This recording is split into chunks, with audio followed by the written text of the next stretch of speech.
Hello my dear children, welcome to easy maths. ഈ ചാനലിലൂടെ നിങ്ങൾക്ക് നിങ്ങളുടെ മാത്സിലെ എത്ര ടഫായിട്ടുള്ള ടോപ്പിക്കും വളരെ സിമ്പിളായി വളരെ ഈസി ആയിട്ട് പഠിച്ചെടുക്കാൻ സാധിക്കും. ഈ ചാനൽ നിങ്ങൾ ഫോളോ ചെയ്താൽ നിങ്ങൾക്ക് ഏറ്റവും ഇഷ്ടപ്പെട്ട സബ്ജക്റ്റ് മാത്സ് ആയിട്ട് മാറും. നമുക്ക് ഇന്നത്തെ ടോപ്പിക്കിലേക്ക് കടക്കാം. ഈ ചാനൽ സബ്സ്ക്രൈബ് ചെയ്തില്ലെങ്കിൽ ഇപ്പോൾ തന്നെ സബ്സ്ക്രൈബ് ചെയ്യൂ. Hello my dear children, 9th സ്റ്റാൻഡേർഡിലെ ഫസ്റ്റ് ചാപ്റ്റർ നമ്പർ സിസ്റ്റത്തിലെ എക്സസൈസ് 1.2ലെ ഒന്നാമത്തെ ക്വസ്റ്റ്യനാണ് നമ്മൾ ചെയ്യാൻ പോകുന്നത്. വളരെ സിമ്പിളായിട്ട് നമുക്ക് ചെയ്യാം. ഒന്നാമത്തെ ക്വസ്റ്റ്യൻ എന്താണ്? Every irrational number is A real number. എല്ലാ ഇറേഷണൽ നമ്പറും ഒരു റിയൽ നമ്പറാണ് എന്നാണ് പറയുന്നത്. അപ്പോൾ നമ്മളിത് മനസ്സിലാക്കാൻ എന്താ വേണ്ടതെന്നറിയോ? ഫസ്റ്റ് നമ്മൾ എന്താണ് റിയൽ നമ്പർ, എന്താണ് ഇറേഷണൽ നമ്പർ എന്ന് നോക്കാം. ഓക്കെ, അപ്പോൾ ഒരു ഭാഗത്ത് നമുക്ക് ആരുണ്ട്? റേഷണൽ നമ്പർ ഉണ്ട് അല്ലേ? ഒരു ഭാഗത്ത് നമുക്ക് ആരുണ്ട്? ഇറേഷണൽ നമ്പർ ഉണ്ട്. റേഷണൽ നമ്പർ എന്താണെന്ന് ഓർമ്മയില്ലേ? 3/2, 1/5, 1, 2 ഇങ്ങനെയുള്ള നമ്പേഴ്സൊക്കെയാണ് റേഷണൽ നമ്പർ. ഓക്കെ, -2. അതായത് ഏത് നമ്പറിനും p/q ഫോമിൽ എഴുതാൻ പറ്റുന്നത്. ഇതിനെങ്ങനെയാണ് p/q ഫോമിൽ വരുന്നത്? 2 എന്നുള്ളത് 2നെ 2/1 എഴുതാം, 1നെ 1/1 എഴുതാം. അങ്ങനെ അത് p/q ഫോമാണ്. ഇറേഷണൽ നമ്പർ എന്താ ഓർമ്മയില്ലേ? √2, √3, √5. ഓക്കെ, അതാണ് ഇറേഷണൽ. അപ്പോൾ ഇവ രണ്ടും കൂടി ചേർന്നതാണ് ആര്? Real numbers. നിങ്ങൾ പറയൂ, ഒന്നാമത്തെ ക്വസ്റ്റ്യൻ എന്താ ചോദിച്ചത്? Every irrational number is A real number.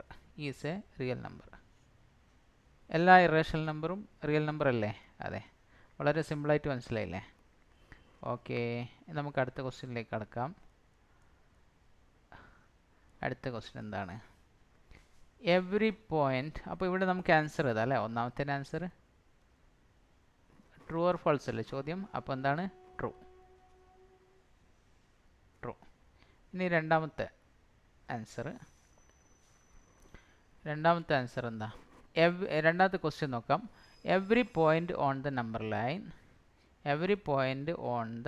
Line is of the form √m where m is a natural number. എന്താ പറഞ്ഞത്?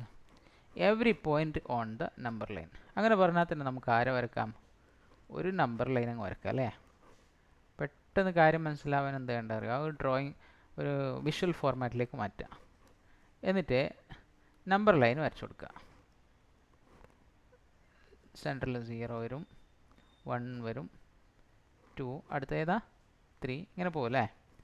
അടുത്തോട്ട് പോയാൽ -1, -2, -3 ഇങ്ങനെ പോകും. അപ്പോൾ ഇവിടെ പറഞ്ഞ എന്താണ്? Every point on the number ലൈനിലെ എല്ലാ പോയിന്റുകളും √m എന്നുള്ള ഫോമിലാണ്. √m എന്ന് പറഞ്ഞാൽ ഒരു നാച്ചുറൽ നമ്പറിൻ്റെ സ്ക്വയർ റൂട്ടിൻ്റെ ഫോമിലാണെന്ന് പറഞ്ഞത്. √m-ൻ്റെ ഫോമില എന്ന് പറഞ്ഞാൽ എന്താ അർത്ഥം? ഒരു നാച്ചുറൽ നമ്പറിൻ്റെ സ്ക്വയർ റൂട്ട് ഫോമിലാണെന്ന് പറഞ്ഞത്. Where m is a natural number, അതായത് √m ഫോമിലാണെന്നാണ് പറഞ്ഞത്. നമുക്ക് നോക്കാം. ഫസ്റ്റ് നമുക്ക് 1 എടുത്ത് നോക്കാം അല്ലേ? ഈ 1 എന്നുള്ള നമ്പർ എടുത്ത് നോക്കാം. 1 എന്ന് പറയുന്നത് സ്ക്വയർ റൂട്ട് ഓഫ് 1 ആണ്. അത് ഓക്കെ, നാച്ചുറൽ നമ്പറിൻ്റെ സ്ക്വയർ റൂട്ടിൻ്റെ ഫോമിലുള്ള. 2 എടുത്ത് നോക്കാം.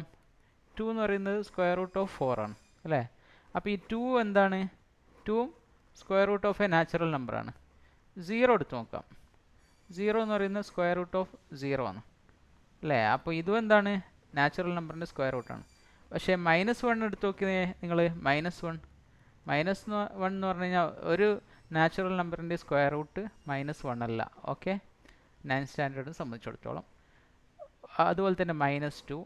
ഈ നമ്പേഴ്സ് ഒന്നും എന്തല്ല, ഒരു നാച്ചുറൽ നമ്പറിൻ്റെ സ്ക്വയർ റൂട്ടായിട്ട് വരുന്നില്ല. അതുകൊണ്ട് രണ്ടാമത്തെ പ്രസ്താവന എന്താണ്? രണ്ടാമത്തെ പറഞ്ഞത് ഫോൾസ് ആണ് അല്ലേ? ഫോൾസ്. ഇനി നമുക്ക് മൂന്നാമത്തെ മനസ്സിലായില്ല എല്ലാവർക്കും? നമുക്ക് മൂന്നാമത്തെ നോക്കിക്കോ. മൂന്നാമത്തത് എവറി റിയൽ നമ്പർ എല്ലാ റിയൽ നമ്പറും ഈസ് എൻ ഇറേഷണൽ നമ്പർ. അപ്പോൾ നമ്മൾ ആദ്യം റിയൽ നമ്പർ നോക്കിക്കോ. ഈ റിയൽ നമ്പർ എന്ന് പറയുന്നത് മുഴുവനും ഇറേഷണൽ നമ്പറാണെന്നാണ് പറയുന്നത്. അല്ലല്ലോ, റിയൽ നമ്പർ എന്ന് പറഞ്ഞാൽ റേഷണൽ നമ്പറിൻ്റെയും ഇറേഷണൽ നമ്പറിൻ്റെയും കൂടിച്ചേർന്നിട്ടാണ് റിയൽ നമ്പർ ഉണ്ടാകുന്നത്. ഇവിടെ പറഞ്ഞെന്താ, എല്ലാ റിയൽ നമ്പറും ഇറേഷണലാന്ന് പറയുന്നത്. തെറ്റല്ലേ? യെസ്. അപ്പോൾ നമുക്ക് അതെന്താണ്? ഫോൾസ്. മനസ്സിലായില്ലേ? വളരെ സിമ്പിളായി മനസ്സിലായില്ലേ? ഇത് നമുക്ക് അടുത്ത ക്വസ്റ്റ്യനിലേക്ക് കിടക്കാം.